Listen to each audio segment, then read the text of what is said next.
Tantal voulait faire une petite blagounette aux dieux pour voir s'ils étaient vraiment omniscients, et il leur a offert à manger la chair de son fils Pélope dans un somptueux banquet. De là, erreur fatale, Tantal a crié « Mangez vos morts !» Non, ça c'est faux. Et bonjour à tous, j'espère que vous allez bien. Il y a quelques jours, paraît-il, député Obono, c'est son compte Twitter, aurait incité une certaine catégorie de personnes à, je cite, manger leurs morts. Cette phrase a fait scandale, bien sûr, avant que la députée n'explique que cela n'était qu'une boutade. Mais derrière cette phrase, en fait, se trament des choses terribles. Et comme d'habitude, avec les mythes et les symboles, mes chers abonnés, nous allons pouvoir déceler l'invisible. Et pour les non-abonnés, bien sûr, je vous incite à nous rejoindre pour vous aussi voir ce que personne ne voit dans les histoires, les mythes, les films, les séries et les tweets de députés. Alors ce qu'il faut comprendre dans mort, dans nos morts, c'est qu'il s'agit de nos ancêtres, bien évidemment. Ancêtres qui représentent notre héritage, notre identité sur la durée, une certaine sagesse que l'on doit suivre, ceux par qui nous sommes nés et avons perduré dans notre communauté.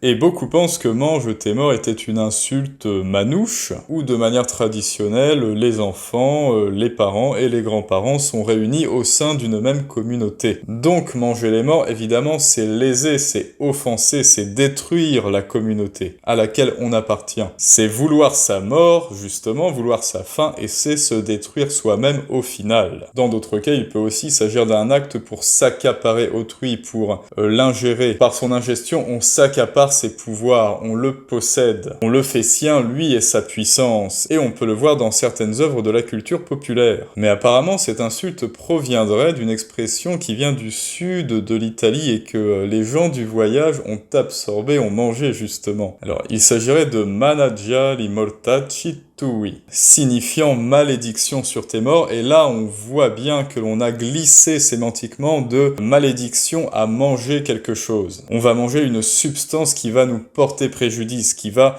nous empoisonner de l'intérieur. Et là on est en plein, alors non pas dans le supplice d'Obono, mais le supplice de Tantal. Le roi Tantal voulait faire une petite blagounette aux dieux pour voir s'ils étaient vraiment omniscients, et il leur a offert à manger la chair de son fils Pélope dans un somptueux banquet. De là, erreur fatale, Tantal a crié « Mangez vos morts !» Non, ça c'est faux. Du coup, Zeus a directement recraché ce qu'il croyait être un Big Mac top produit. Le Big Mac, pour moi, c'est un top produit. Le cheeseburger, c'est un top produit. Et a condamné Tantal à être attaché au milieu d'arbres fruitiers sans jamais pouvoir en cueillir les fruits. Et dans le fait de manger des morts, bien sûr, il y a aussi un acte de profanation. Il s'agit de souiller la dépouille du défunt, de ne plus respecter les ancêtres. Tu crois que c'est du respect, ça ? Tu crois que c'est du respect, mon garçon ? Ne plus respecter les ancêtres, donc nos origines et donc nous-mêmes. Mais ça n'est pas le cas partout, car dans les tribus d'Inaro, les villageois mangeaient justement la chair de leurs morts pour leur faire honneur, pour les aider dans l'ascension, pour les délivrer de leur prison charnelle. Les Arawaks du Venezuela, quant à eux, auraient reçu comme ordre des dieux de broyer les os de leurs morts et de les manger. Et en tant qu'étranger, si vous acceptez de manger ce mets subtil qu'est le leur,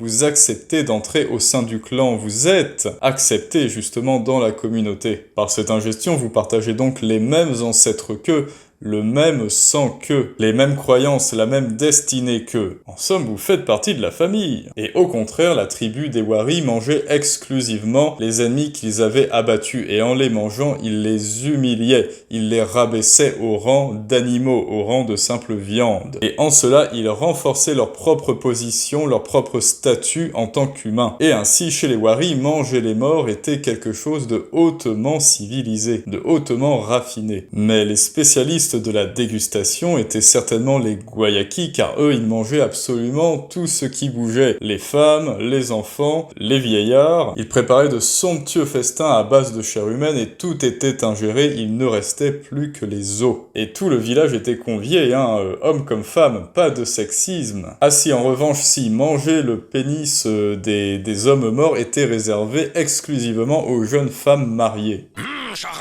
Et pourtant, là encore, il y a un respect de la famille, car les seules personnes qui n'étaient pas conviées au festin, c'était la famille des morts. Et non, on ne mange pas son mari. Mais les personnes qui ont les mâchoires les plus dévoratrices, ce ne sont pas ceux qui mangent les morts, mais c'est la mort elle-même. L'ogre du Petit Poucet et la sorcière d'Ansel et Gretel qui mange qui dévore les enfants, le cyclope d'Ulysse qui dévore l'équipage de celui-ci, et Saturne bien sûr qui arrache les nouveau-nés à sa compagne pour les dévorer, pour éviter de se faire détrôner un jour. Dans toutes ces histoires-là, ça n'est pas nous qui mangeons les morts, c'est la mort qui nous mange. Et quand on prend le cas de Saturne, là, ça n'est pas la jeunesse qui mange ses ancêtres, c'est l'ancêtre qui se nourrit de ses enfants. Symbole d'une époque bestiale, marque d'une époque bestiale et d'un retour en arrière. Et donc, sans le vouloir, notre députée, en disant « mange tes morts », elle nous incite à une régression, à une inversion des valeurs, à régresser dans nos actions, à revenir en arrière, à l'époque où tout n'était que vase et chaos et bestialité, comme par exemple dans notre inconscient collectif au Moyen-Âge. Car pour mâcher toute cette chair, toute cette viande, il faut des dents bien blanches, qui sont signes de bonne santé à notre époque. Mais à l'époque médiévale, les dents étaient une partie du corps très pudique, à caractère très érotique, sexuel. Et symboliquement, manger quelque chose, dévorer quelque chose à pleines dents, cela symbolisait l'acte sexuel, la passion et l'ardeur érotique. Et c'est pour cette raison que certaines femmes au Vietnam, par exemple, se noircissaient les dents en mâchant du bétel pour paraître jeunes et innocentes, en ayant le sourire édenté d'un nouveau-né. Et en souriant comme ça, elles pouvaient pécho facile le BG du coin. Obono, inconsciemment, nous délivre cette injonction à l'acte sexuel, ou peut-être plus gravement, à la nécrophilie. Peut-être qu'en fait c'est une lettrée, peut-être que c'est une fervente lectrice de Gabrielle Whitcomb, qui sait. Pourquoi Obono a dit ça? Maintenant nous avons des pistes, nous avons des explications,